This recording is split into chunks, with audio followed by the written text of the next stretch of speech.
So much of our pain comes from carrying what isn't even ours. Some things are ours to carry, just not everything. Hi, everyone. I'm Chaya Parkoff, licensed clinical social worker, and this is ParshaRX, mental health prescriptions from the weekly Torah portion. In Parshat Bo, the Jewish people are still in Egypt. Pharaoh is still in power. Nothing has changed yet on the outside. And yet, this is exactly where the Torah begins teaching them how to be free. The Torah turns towards the home. Families gather, parents and children sit together. They eat the Passover offering together. And the story is told so the next generations will know who they are and where they come from. The focus is not on Pharaoh. It's not on slavery. It's on identity.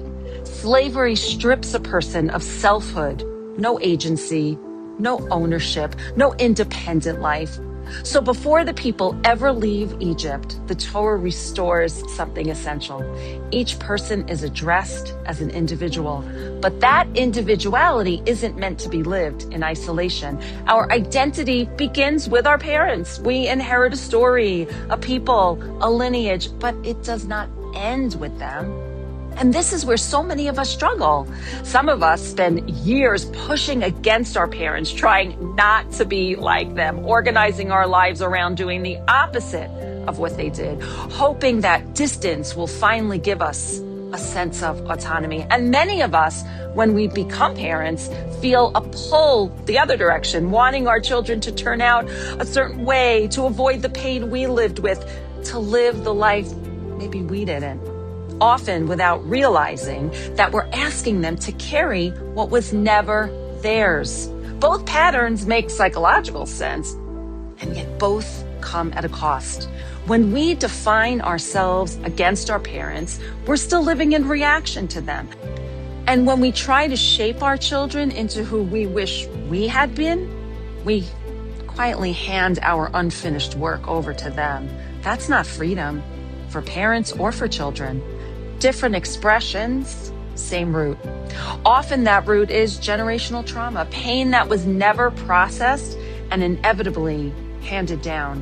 From a trauma-informed lens, this makes sense. Pain that hasn't been processed doesn't disappear.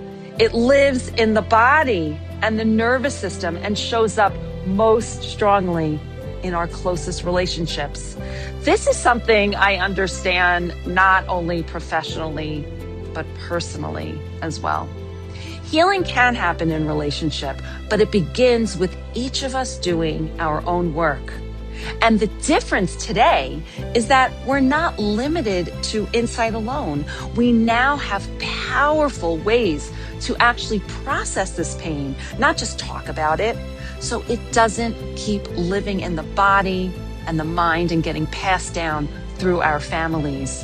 We are meant to shape our children, to guide, to support, to educate them, but not to mold them into our image. Shaping helps a child become who they are meant to be.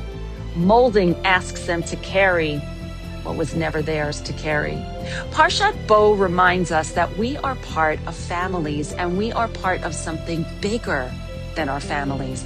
That larger belonging creates space to honor our parents without being defined by them, space to love our children without asking them to live for us. Freedom here is not rebellion and it's not control. It is response. It is the quiet work of knowing what we are responsible for and what we are not. So what is our ParshaRX for this week? Healthy family relationships grow when each of us does our own inner work. So the story we pass down is lighter than the one we received. Shabbat Shalom.